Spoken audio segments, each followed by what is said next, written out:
السلام علیکم ورحمۃ اللہ وبرکاتہ۔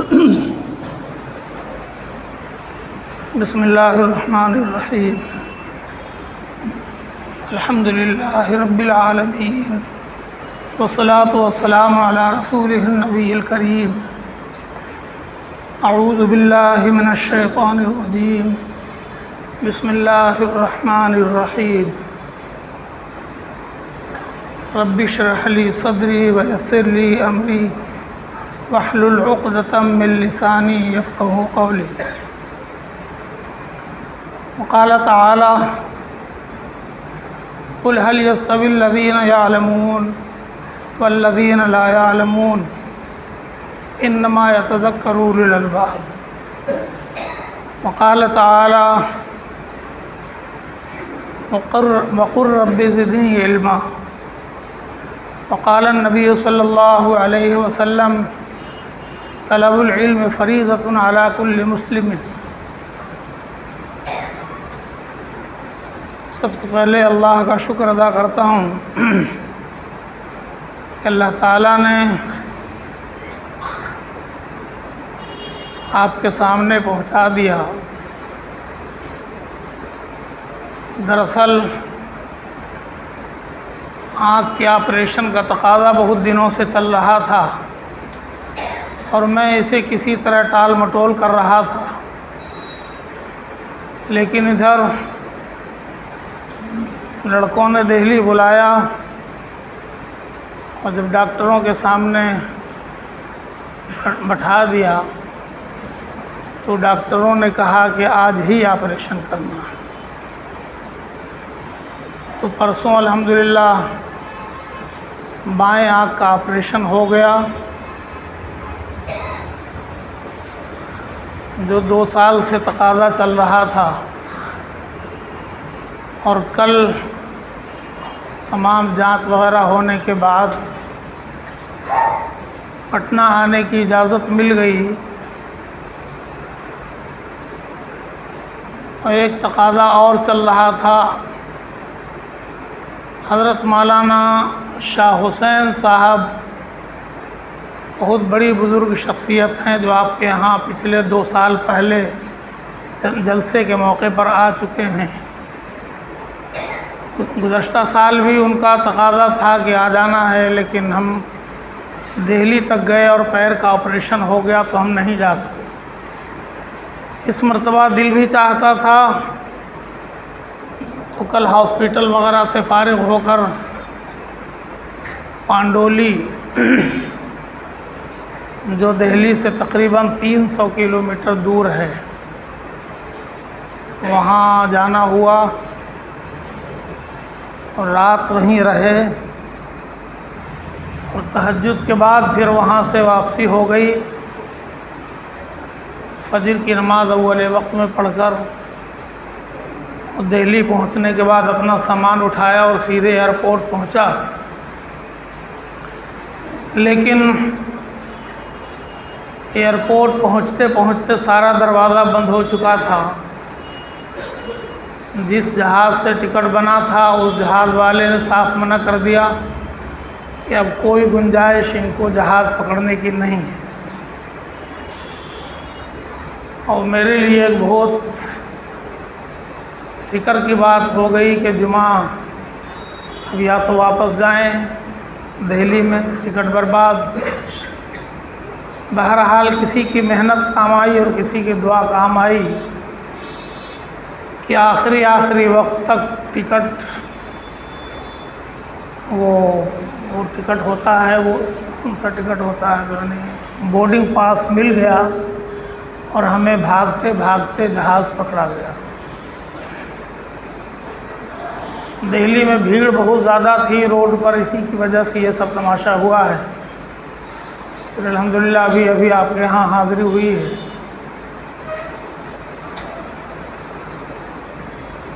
قرآن پاک کی جن آیتوں کو آپ کے سامنے پڑھا ہے،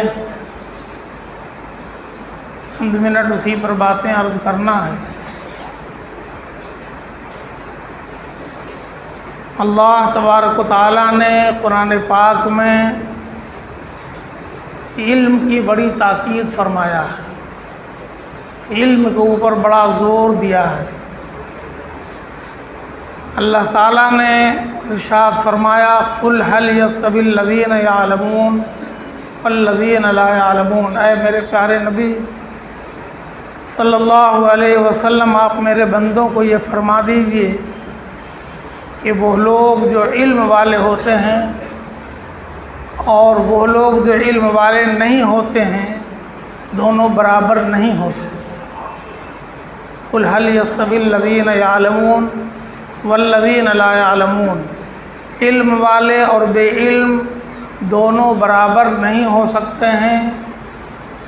علم کی وجہ سے کسی بھی انسان کا درجہ بلند ہو جاتا ہے، اور جن کو علم نصیب نہیں ہوتا ہے ان کا درجہ بلند نہیں ہوتا ہے۔ اور فرمایا انما یتذکر اولو الالباب، اس بات کو، علم کی فضیلت کو اور علم نہ ہونے کی کے نقصان کو ہر کوئی نہیں پرکھتا ہے، اس کو وہی سمجھ سکتا ہے جس کو اللہ تعالیٰ نے عقل عطا فرمایا، ورنہ جس کو عقل نہیں ملی ہے وہ تو خود ہی کو سب سے اونچا سمجھتا ہے، اس کے سامنے دوسرا کچھ ہے نہیں۔ لیکن اللہ تعالیٰ نے فرمایا کہ علم والے کا درجہ اللہ کی نظر میں بلند ہے، اس کو عقل والے ہی سمجھتے ہیں۔ انما یتذکر اولو الالباب۔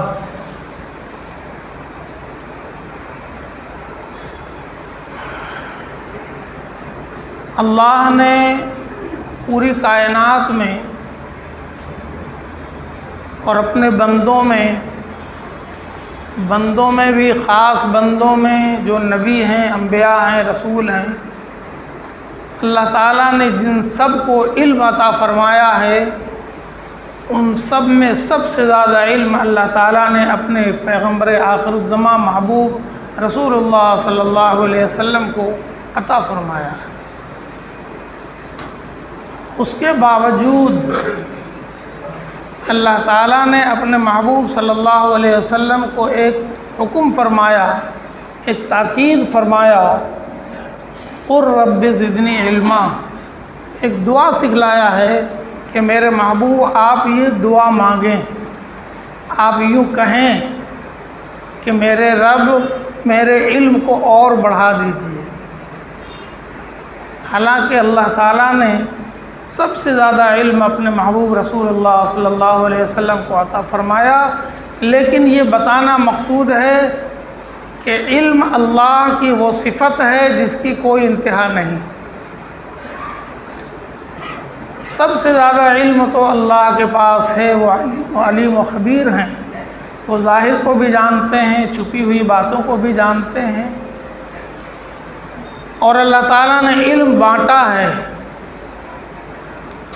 جس کو جتنا علم اللہ تعالیٰ نے دینا چاہا دے دیا، اور سب سے زیادہ علم اپنے آخری پیغمبر اپنے محبوب رسول اللہ صلی اللہ علیہ وسلم کو عطا فرمایا۔ لیکن فرمایا کہ میرے محبوب آپ یہ نہ سمجھیں کہ جتنا علم آپ کو دے دیا گیا ہے وہ آخری ہے، آپ دعا مانگیے رب زدنی علما، میرے پروردگار مجھے اور زیادہ علم عطا فرما۔ آپ سب جانتے ہیں جب اللہ تعالیٰ نے آدم علیہ السلام کو پیدا فرمایا، مٹی کا پتلا بنایا اور اس میں روح پھونک دی، اور اللہ تعالیٰ چاہتے تھے کہ آدم کا درجہ فرشتوں سے اونچا کر دیں، جبکہ فرشتے نور سے بنے ہیں اور آدم مٹی سے بنے ہیں، اور عبادت کے معاملے میں بھی فرشتے سب سے آگے ہیں۔ فرشتوں کی عبادت کا مقابلہ کوئی انسان یا کوئی مٹی کا پتلا نہیں کر سکتا، لیکن اللہ تعالیٰ کو یہ مقصود تھا کہ انسان کا درجہ فرشتوں سے بھی بلند کریں، تو اللہ تعالیٰ نے اس کے لیے ایک ترتیب قائم فرمایا کہ آدم اور فرشتوں کے آمنے سامنے بٹھا کر کمپٹیشن کروا دیا، گویا ایک طرح سے مقابلہ کروا دیا علم کا، اور آدم علیہ السلام کو ان چیزوں کا علم عطا فرما دیا جن کی ضرورت انسان کو دنیا میں پڑتی ہے، اس لیے کہ دنیا کو انسانوں سے آباد کرنا مقصود تھا۔ تو دنیا کی چیزوں کا علم آدم کو ہوگا تاکہ آدم دنیا کی چیزوں کا استعمال کر سکیں۔ علم نہیں ہوگا تو کیسے استعمال کریں گے؟ تو دنیا میں استعمال ہونے والی چیزوں کا علم اللہ تعالیٰ نے آدم علیہ السلام کو سکھا دیا، اور فرشتوں کے سامنے اپنے ارادے کا اعلان فرمایا کہ انی جاعل فی الارض خلیفہ، میں زمین میں اپنا خلیفہ بنانے والا ہوں۔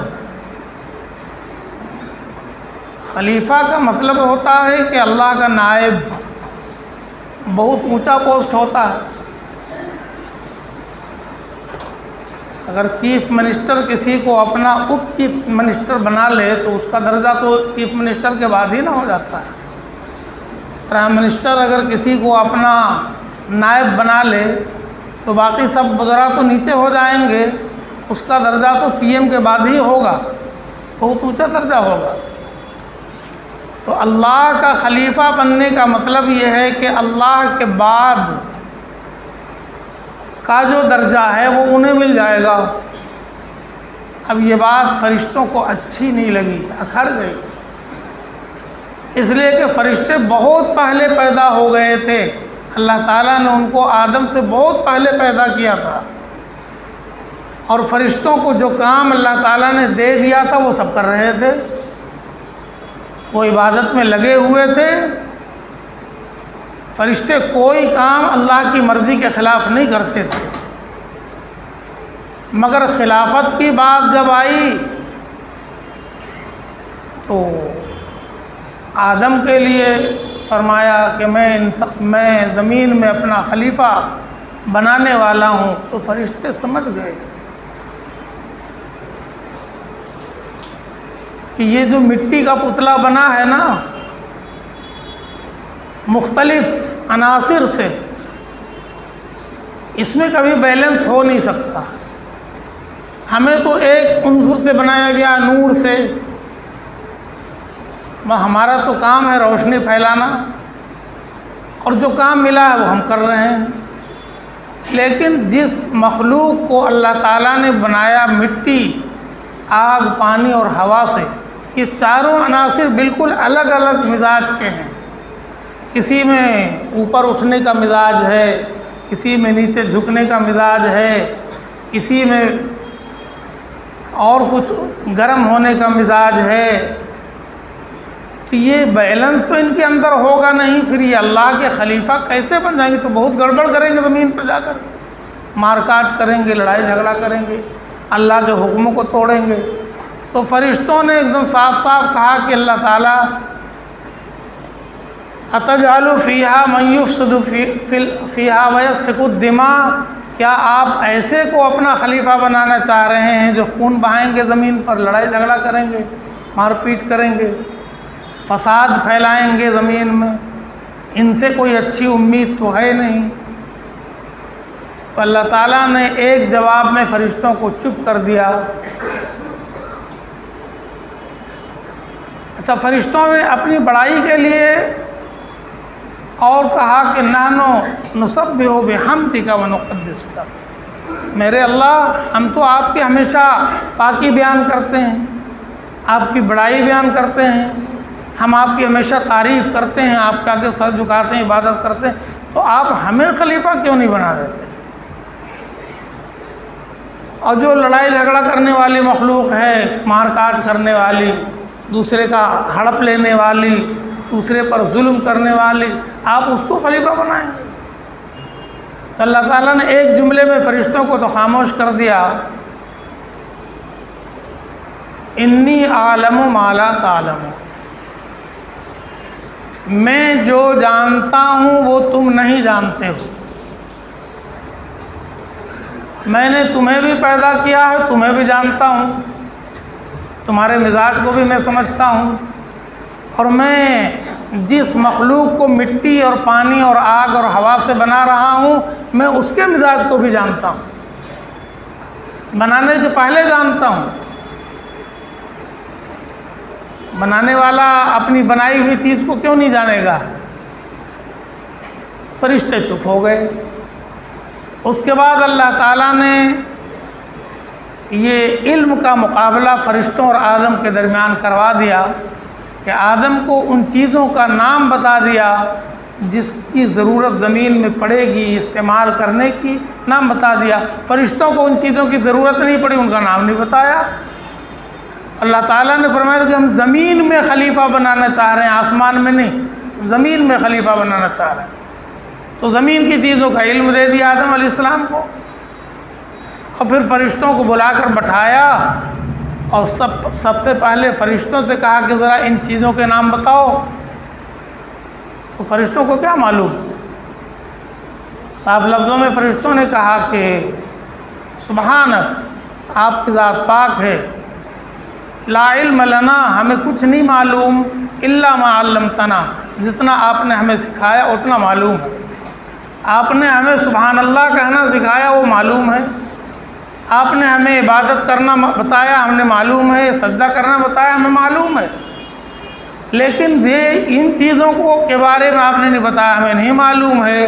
تو پھر اللہ تعالیٰ نے آدم علیہ السلام سے کہا کہ آپ بتا دو نام ان چیزوں کا۔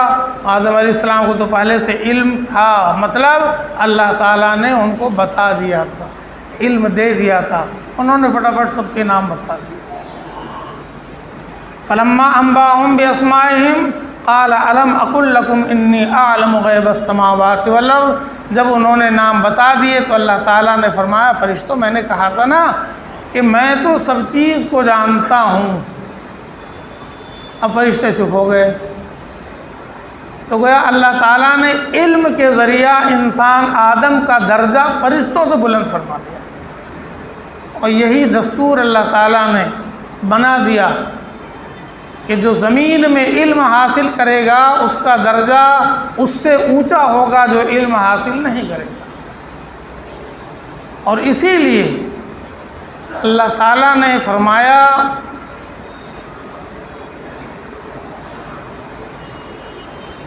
اللہ کے پیارے نبی رسول اللہ صلی اللہ علیہ وسلم نے ارشاد فرمایا طلب العلم فریضۃ علی کل مسلم، جو اسلام لا چکا ہے، مسلمان ہو گیا ہے، مطلب وہ بندوں میں جو خاص ہو گیا ہے نا، مسلمان جو ہوتا ہے اور بندوں کے مقابلے میں وہ خاص ہوتا ہے، اس نے اللہ تعالیٰ کے خاص رجسٹر میں اپنا نام درج کروا لیا ہے کہ ہمیں جنت میں جانا ہے، ہم اس لیے ایمان لائے ہیں اور ہم اللہ تعالیٰ کے حکموں کو مانیں گے، اللہ کی مرضیات پر چلیں گے۔ تو اللہ تعالیٰ نے فرمایا کہ پھر تمہارے اوپر علم حاصل کرنا فرض ہے۔ اگر تم علم حاصل نہیں کر سکو گے تو اللہ کی مرضیات پر چلنا تمہارے لیے آسان نہیں ہوگا۔ علم حاصل کرنا تمہارے اوپر فرض ہے۔ اب آپ دیکھیں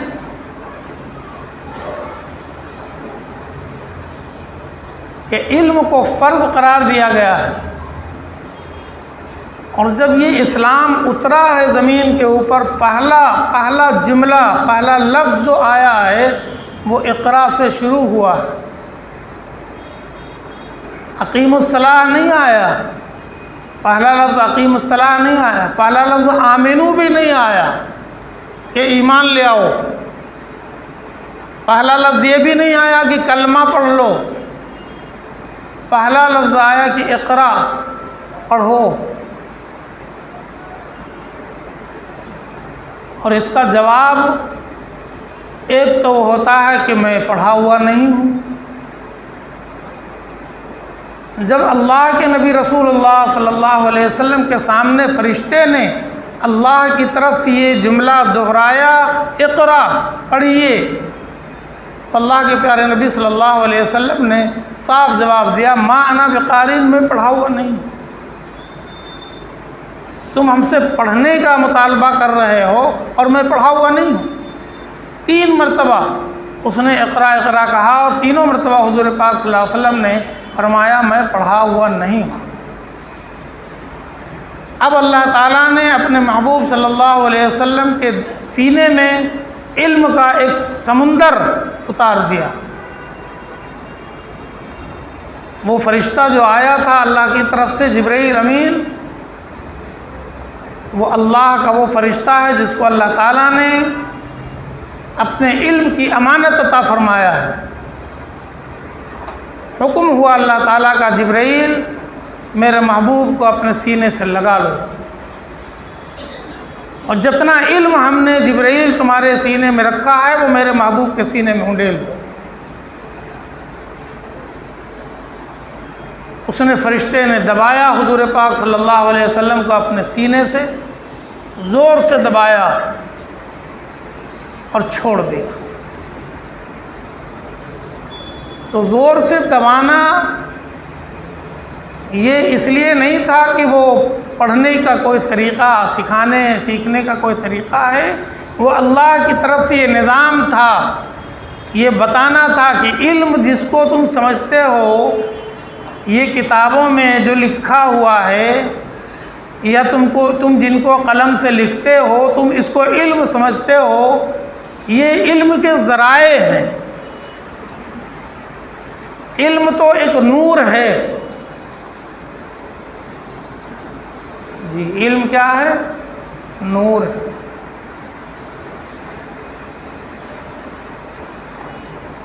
امام شافعی رحمۃ اللہ علیہ نے اپنے استاد امام وکیع رحمۃ اللہ علیہ سے کہا کہ مجھے باتیں یاد نہیں رہتی ہیں، میرا دماغ تھوڑا کمزور ہو گیا ہے۔ شکوت الی وکیع سوء حفظی فاوصانی الی ترک المعاصی، میں نے اپنے وکیع استاد سے کہا کہ میرا دماغ تھوڑا کمزور ہو گیا ہے، بات یاد نہیں رہتی، تو مجھے حکم فرمایا کہ تم گناہوں کو چھوڑ دو، گناہوں کو چھوڑ دو۔ یہ کون سا علاج بتایا؟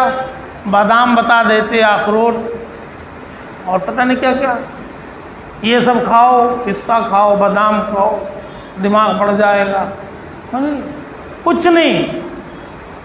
فاوصانی الی ترک المعاصی، گناہوں کے چھوڑنے کا حکم فرما دیا، اور آگے دلیل دے دیا، فَإِنَّ الْعِلْمَ نُورٌ مِّنْ إِلَٰهِ وَنُورُ اللَّهِ لَا يُؤْتَىٰ لِعَاصِي، اس لیے کہ علم اللہ کے نور میں سے ایک نور ہے جو گناہگاروں کو ملتا نہیں ہے۔ علم وہ نور ہے اللہ کا جو اللہ کے نافرمانوں کو مل نہیں سکتا، یہ علم اسی کو ملے گا جو اللہ کا فرما بردار ہوگا۔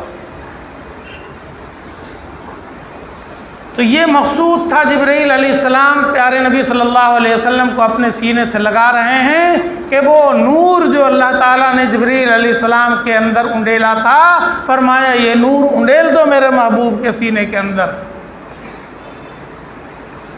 علم آ گیا پیارے نبی صلی اللہ علیہ وسلم کے پاس۔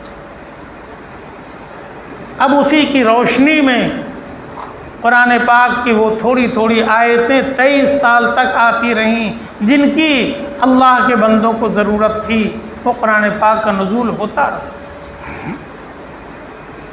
اور حضور نے فرمایا کہ جن لوگوں نے ایمان لایا ہے، مسلمان ہو گئے ہیں، کلمہ پڑھ چکے ہیں، نماز پڑھ رہے ہیں، ان کو خاص طور پر ان کے اوپر علم کا حاصل کرنا فرض ہے، وہ مرد ہوں ان کو بھی، جو عورتیں ہوں ان کو بھی، اس لیے کہ وہ عبادت کر ہی نہیں پائیں گے علم کے بغیر۔ وہ عبادت کا ڈھکوسلا ضرور کریں گے، عبادت کا اعلان ضرور کریں گے کہ ہم بہت بڑے عابد ہیں، بہت بڑے پرہیزگار ہیں، لیکن اگر ان کے پاس علم کی کمی ہے تو وہ صحیح نہیں کر سکیں گے جو اللہ چاہتے ہیں، اللہ کے رسول صلی اللہ علیہ وسلم چاہتے ہیں۔ علم حاصل کرنے کی بہت تاکید آئی ہے اسلام کے اندر۔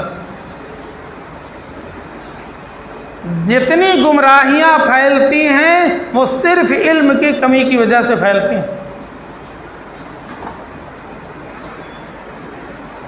نیا سال شروع ہو گیا، آج 2 تاریخ ہے محرم الحرام کی، سال بدل گیا، 1444 سے 1445 میں ہم داخل ہو گئے۔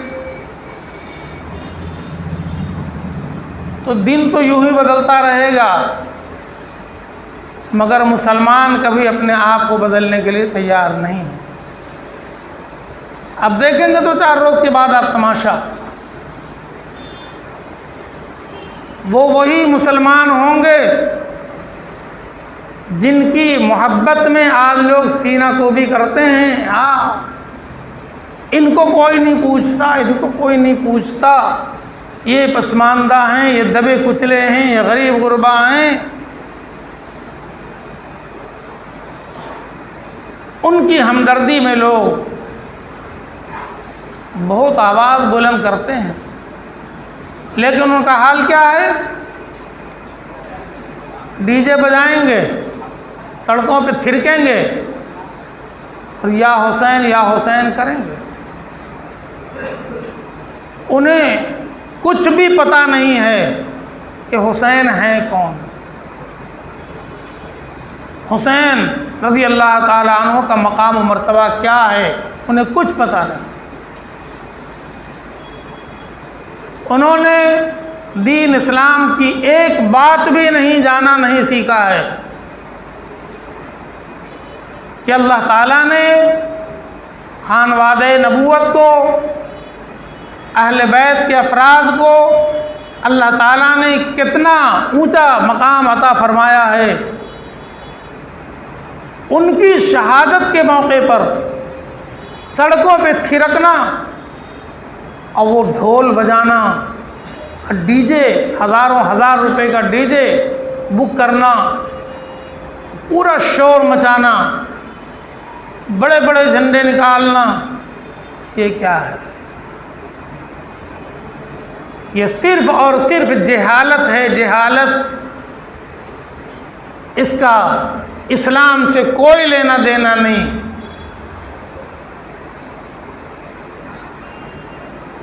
ایک آدمی کا باپ اگر کسی تاریخ کو مرتا ہے، اس سے کہہ دیجئے کہ تم اپنے باپ کے مرنے کی تاریخ میں ڈھول بجا کے دکھلاؤ، کہے گا کیا کر رہے، کیا بات ہے، آج کے تاریخ میں ہمارے ابا کا انتقال ہوا اور ہم ڈھول بجائیں گے؟ اپنے ابا کے انتقال کی تاریخ میں ڈھول نہیں بجائیں گے۔ اور سرکار دو عالم رسول اللہ صلی اللہ علیہ وسلم کے لخت جگر حضرت حسین رضی اللہ عنہ کی شہادت کی تاریخ میں آپ ڈھول بجائیں گے اور ثواب سمجھیں گے، کسی کو ثواب سمجھتے ہیں، اور ثواب کے نام پر ہزار روپے برباد ہوتے ہیں، منہ میٹھا کیا جاتا ہے، سڑکوں پہ شربت پلایا جاتا ہے۔ جہالت امت کے اندر کوٹ کوٹ کر بھری ہوئی۔ اگر یہ امت دین کا علم حاصل کر لے تو امت کی کایا پلٹ ہو جائے گی۔ شادی بیاہ کے موقع پر جتنے خرافات ہوتے ہیں سب ثواب کی نیت سے ہوتے ہیں، ثواب کی نیت سے۔ ان تمام خرافات میں گناہ ہے، گناہ، ایک ایک قدم پر گناہ ہو رہا ہے، اور ایک مسلمان سمجھتا ہے کہ ہم ثواب کا کام کر رہے ہیں۔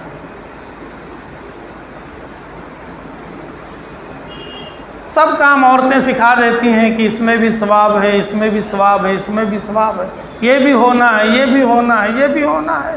اور ہماری قوم جس کو کچھ بھی نہیں معلوم ہے دین اسلام کے بارے میں، اس سر تسلیم خم ہے جو مزاج یار میں آئے، جو محترمہ کہہ دیں ہمیں وہ کرنا ہے، نہ کبھی وہ کسی سے پوچھیں گے کیا اسلام میں شادی کے موقع پر یہ سب بدعات یہ سب خرافات، یہ سب فضول خرچیاں، یہ سب گناہ کے کام، یہ سب ہو جائے گا، صحیح ہے، پوچھتے بھی نہیں، جانتے بھی نہیں، جو گھر میں حکم ہوا وہ کر دیتے ہیں۔ اور جو ہماری نسلیں آ رہی ہیں نا، وہ 7 پشتوں سے جو کچھ دیکھتی آ رہی ہیں، ان کے دل میں بیٹھ جاتا ہے کہ یہی اسلام ہے، یہی اسلام ہے۔ اب ان کو آپ سمجھائیے کہ بابو یہ گناہ ہے، تو ایک دم سے اس کا غصہ بڑھ جائے گا، اس کا خون کھولنے لگے گا۔ کیا مطلب ہے؟ میرے پردادا نے گناہ کر دیا، میرے دادا نے گناہ کر دیا، میرے ابا نے گناہ کر دیا، آپ سب کو گناہ گار ہی سمجھ رہے ہیں، آپ سب کو بے ایمان ہی سمجھ رہے ہیں، آپ ہی لوگ پڑھے لکھے ہیں، آپ ہی لوگ بڑے دیندار ایماندار ہیں، بس اب چپ ہو جائیے ان کے سامنے۔ ایسی لمبی لمبی دلیلیں دیں گے وہ۔ اگر انہوں نے علم حاصل کیا ہوتا تو کبھی یہ جملے نہیں لاتے، ان کو پتہ ہوتا کہ دین کیا ہے، اسلام کیا ہے، دین کہاں سے نکلا ہے؟ قرآن پاک سے۔ قرآن پاک کے الفاظ تو صحیح پڑھنا نہیں آتے، الفاظ صحیح پڑھنا نہیں آتا۔ میرے بزرگوں مجھے معاف کیجیے گا، ایک باپ اپنے بچے کو مدرسے میں مکتب میں بھیجتا ہے 2 سال کے لیے۔ 2 سال میں وہ کیا کر سکتا ہے؟ حروف ہجا سے لے کر ایک آدھ پارہ پڑھ دے گا۔ اس 2 سال کے اندر بھی اتنی غیر حاضری، اتنا یہاں سے وہاں، 2 سال کے بعد چھٹی، کچھ نہیں آیا۔ آپ خوش ہیں کہ ہم نے بچے کو قرآن شریف پڑھا دیا، قرآن شریف کے الفاظ بھی صحیح نہیں پڑھ پا رہا ہے، اردو لکھنا ایک حرف نہیں جانتا، اردو پڑھنا ایک حرف نہیں جانتا۔ جب اردو پڑھنا نہیں جانے گا تو دین کا علم کس زبان میں حاصل کرے گا؟ اور واقعی دوسرے علوم کے لیے جس کو کوئی منع نہیں کرتا ہے، کر بھی نہیں سکتا ہے، وہ بھی علم ہے،